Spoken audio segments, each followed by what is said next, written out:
I'm Hannah, I'm a tutor at Sky Academy, and we're in the topic of statistical analysis within the Year 11 standard course. And we're looking at exploring and describing data, which comes under MSS1. So firstly, we're going to have a look at measurements of central tendency. And there's three measurements that we're going to focus on. We're going to focus on the mean, the mode, and the median. And these measurements of central tendency are ways to describe data. And so we are going to have a look at the mean and then an example for it, then the mode and an example, and then the median and an example. So we'll go through the theory notes and then an example of each of these measurements. So firstly, we're going to have a look at the mean. And the mean is just the average. So if you know how to calculate the average, then you know how to calculate the mean. So let's have a look in the blue box for the mean formula. Now these formulas won't be on your reference sheet when you're in Year 12, so you will have to remember them.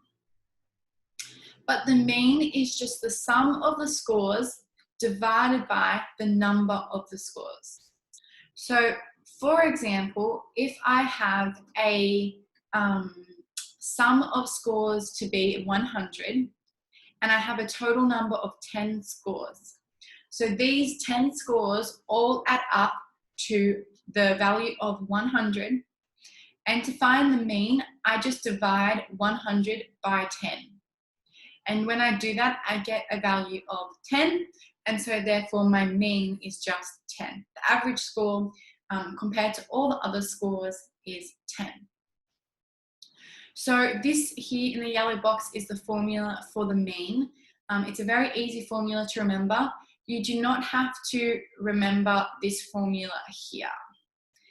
It looks very scary, frightening. It's got some crazy looking letters, but you don't have to remember those. They're just other ways of writing this in the yellow box.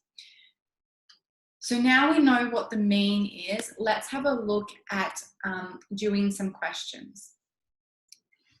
So here we have values for arm span and values for height. And we are going to firstly find the mean for the arm span and then find the mean for the height. So firstly, whenever you do a question, you write down the formula. So the mean formula is the sum of scores divided by the number of scores. So let's go ahead and do that for question 1. And so to figure out the sum of the scores, we're going to add all of the arm span data points together. And that will give us the sum of all of those scores. And when you put that into your calculator, you should get a value of 1,180. So that's our sum of scores. And we have to put that over the number of the scores. So we have 1, 2, 3, 4, 5, 6, 7. So we have 7 scores in total. And so when we divide 1,180 by 7, we get the mean. And the mean should be 168.57. So I'm just going to round up to 168.6. So that's how you calculate the mean for question 1. And question 2 is the exact same, except we're going to have a different sum of scores because we have different data points for it. So we can just go ahead and add those 7 scores into your calculator. And when you add them all up, you should get a value of 1,189. And we've still got 7 scores, so we can still divide by 7.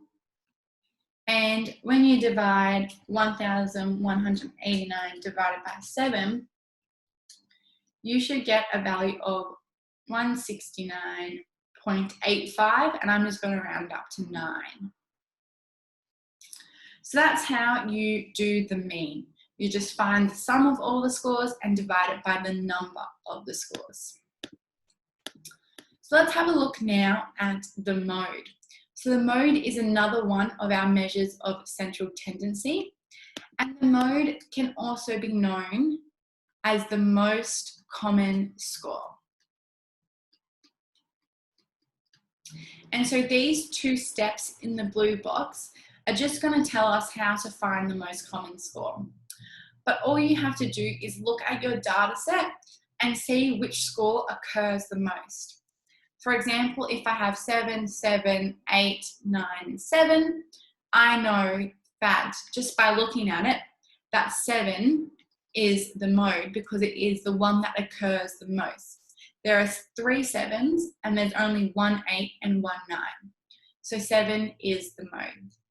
So let's have a look at doing an example of trying to find the mode. So it says from the data set below, find the mode. So we have to have a look and we have to think which score is the most common score. So we have score 12, 11, 10. We have another 12. Then we have a 24, a 25, another 12. We have a 13, another 13, and then a 16. And so the score that occurs the most is 12 because we have 3 12s and we only have 2 13s and 1 of everything else. So therefore our mode is going to be 12. So finding the mode is a very simple and easy measure of central tendency. However, if there are lots of numbers, it can get very tedious and difficult to find. So if you write it out like this, or you put tally numbers next to each number, that's a good way to keep track of how many, what number is occurring the most. So let's have a look at the median now. So the median is our last measure of central tendency, and it is known as the middle score when in order, from lowest to highest. And so how we do the mode is these 4 steps here. So I'm just going to write out a series of 9 numbers. And we're going to use these 4 steps to find the median of this data set here. So it first says arrange all the scores in increasing order. So that's from highest to lowest. They have to be from highest to lowest, otherwise the median is going to be wrong. And if you have a look at my data set, I did forget number 3, didn't I? That's okay. If you have a look at my data set, I've already put them in order from lowest to highest. So we've done that step. Number 2, count the total of number of scores. And so we have 1, 2, 3, 4, 5, 6, 7, 8, 9. So our number of scores is going to equal 9. So now we have to find, if it is an odd number of scores, then the median is n plus 1 over 2. And if it's an even number of scores, then the median is the average of the n and the n plus 1 score. So it's a little bit complicated, these 2 steps, 3 and 4. But essentially what you're trying to find is the halfway point. That's what these 2 steps, 3 and 4, are trying to tell us. To find the halfway point. So sometimes the halfway point is going to be a full number, and sometimes the halfway point is not going to be a number. So then you have to find the average between the 2. So if we have a look at our data set here, if we find the halfway point, which would be n9 plus 1 divided by 2, which would be the 5th score, So then we go 1, 2, 3, 4, 5. So that's our halfway point for this data set, and that would be our median, because the median is the middle, which is halfway. So then our median would be 5. And we can check that our median is halfway by having the same amount of scores on either side of it. So then we count here, we have 1, 2, 3, 4 scores on this half, and then we have 1, 2, 3, 4 scores on this half. So our number 5 is smack bang in the middle. So that would be the median for that data set. However, what if I add a number to the end? That will change our halfway point. So then if we do the number of scores, which is 10, plus 1 divided by 2, we get a value of 5.5. And so that's not a whole number. So that's when we have to do step 4. And so to do step 4, we would go to the halfway point, which is 5.5, which would be here.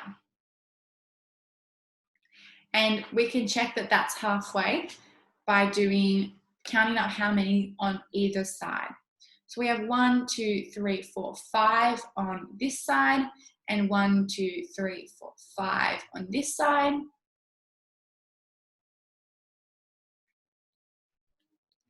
And then because we don't have a data set for this one, we have to find the average of 5 and 6, because that number is the one that's going to be sitting in between 5 and 6.